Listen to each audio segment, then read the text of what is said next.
And Andy, one of the pieces that I really thought was interesting from what Evelyn's presentation was that they started to see things change on the music side, and so they found a new kind of source of revenue, and they really went all in on it. And that, of course, is the podcasting space.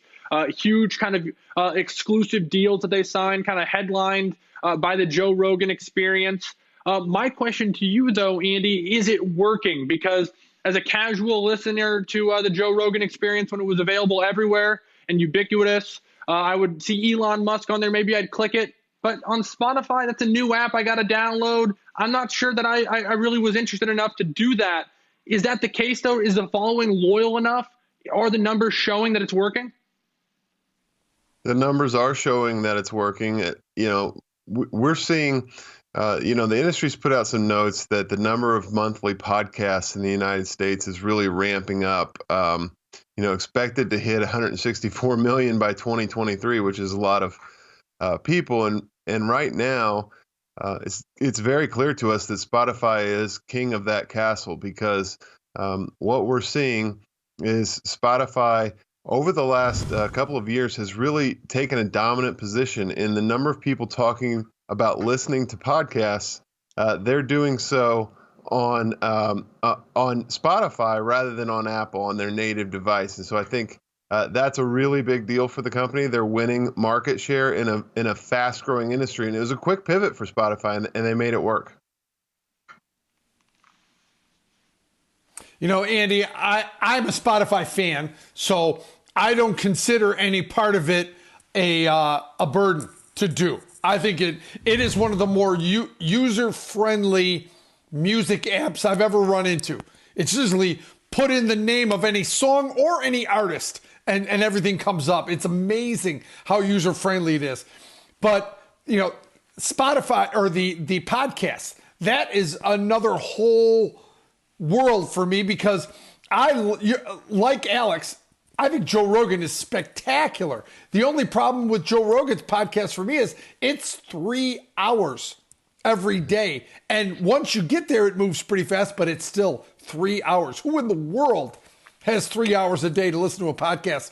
I don't. But you get little blips and blurbs of it, and it's outstanding commentary. But the question is this, though, for me.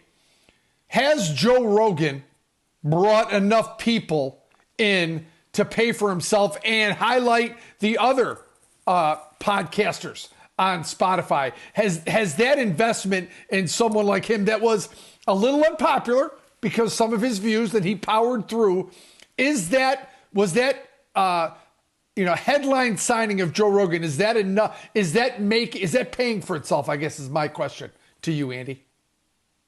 It's really tough to tell. I would say probably not from a new user perspective. It's kind of like Howard Stern with SiriusXM. At some point, you're really just trying to put yourself on. Very similar.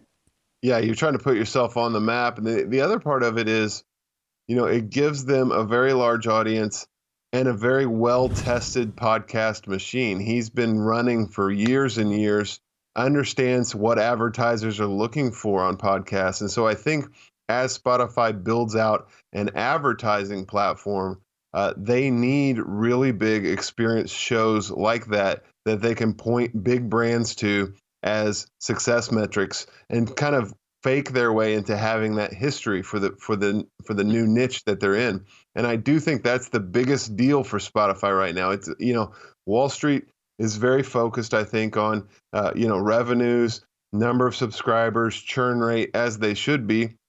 Last quarter, Spotify disappointed a little bit because people moved down from the premium products into more of the free.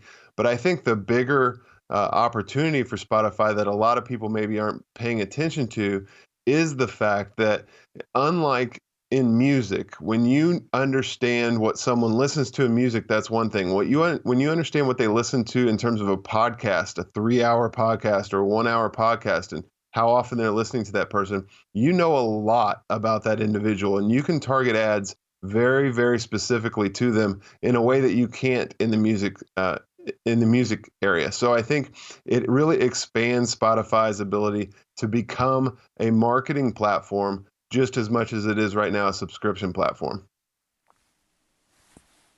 So there's a lot to unpack here, Andy. And I think the first key point is I love your kind of thoughts around the Joe Rogan kind of signing and the other deals that they have is kind of more as an ambassador as opposed to just a revenue generator and what else they kind of open, what other doors they open because of their experience and kind of their notoriety within this space.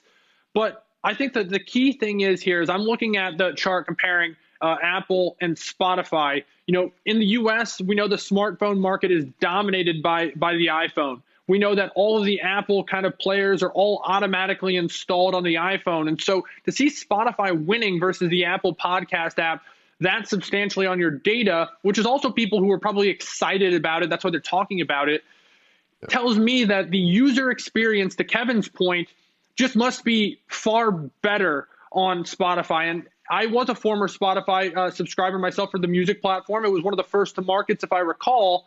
But I'm a Verizon subscriber, and it was included in my plan to have Apple Music. So I'm going to take free over a premium service when I have the option. And I made the switch. And I remember initially I thought the Apple Music was kind of clunky. And so when I look at this data, to me, this says that the user experience and the user sentiment must be much, much higher on something like Spotify when compared to Apple.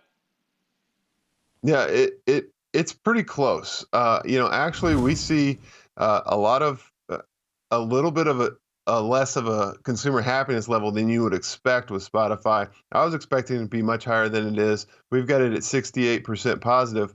That's lower than actually Sirius and Pandora, which really surprised me. And I think a lot of that is some of their pricing, more so than the user experience. I think the user experience is pretty good. They're starting to get some integrations into vehicles and car dashboards and audio systems like Sirius and XM before them. And so I think that with that comes some growing pains. But overall, I think Spotify is one of those companies, like we've talked about a bunch of times on here, where they've just proven that they can execute really, really well over and over again. And every time you think maybe they've gotten out ahead of their skis a little bit, they seem to pull it off. And so I think that's kind of the point we're at right now. We need to see Spotify come in with some really good numbers. We need to see them moving people up the premium subscription line well. But all in all, I think Spotify is doing a very good job of broadening itself from just a music player into more lucrative podcasts and audio files that they can monetize better through advertising. They do a good job too with some of the kind of viral marketing that they do at the end of the year as your wrap up on the music you listen to. I always see those shared within my social networks. But Andy, kind of final thoughts here then. Is this a 2-horse race? Is this Apple versus Spotify and podcasting and music streaming? I know you mentioned Pandora and Sirius, but is it possible too that Spotify is just going to dominate all Android devices? Yeah, that's possible. I would also say, Amazon's just purchased a podcast network called Wondery. Apple's making moves. The race is far from over. I think that there are a lot of upstarts as well in this space. You've got Clubhouse, which is kind of real-time podcasting that's starting to get a lot of buzz. So there's a lot. Anytime you have the success and the potential monetization that podcasting has, you've got to understand that there's going to be a ton of competition coming into it. I think Spotify's done a good job grabbing the lead. And now you're really betting on the company's ability to continue to execute as it has in the past.